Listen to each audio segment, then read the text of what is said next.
Video karera at betting money na samsam ng operatiba ng Criminal Investigation and Detection Group o CIDG sa magkahiwalay na raids sa Region 3, 4 at National Capital. Ang mga detalye sa ulat ni Alvin Baltazar.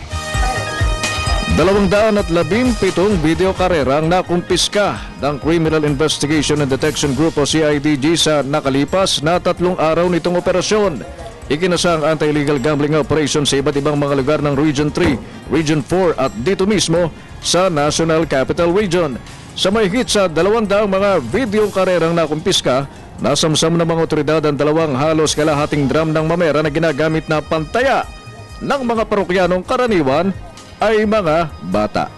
Sa panig ng mga estudyante, yung kanila dapat na baon na kanila dapat ginagamit upang pambili nila ng pagkain o kaya mga gamit sa eskwelahan ay nagagamit pa nila dito sa video karera at saka fruit games na ito. Tsaka yung mga numbers game like illegal wetting, bookies, loteng, sweatres, and iba pa. Tsaka iba pa. Iniimbestigahan naman ngayon partikular ng CIDG ang posibilidad na may kabaro silang sangkot sa illegal maakto bilang protektor dahilan upang hindi masawata ang pamamayagpag ng illegal na sugal.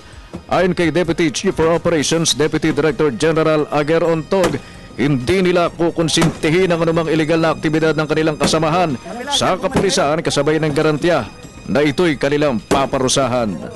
Inuulit ko ang patakaran ng ating SILG Marojas at ang ating Chief PNP na hindi tayo nagtotolerate ng sino man mula sa pinakamababa hanggang sa pinakamataas na kawani ng Philippine National Police na mag-engage sa illegal gambling. So kung sino man ang involved dyan, siguradong mapaparusahan.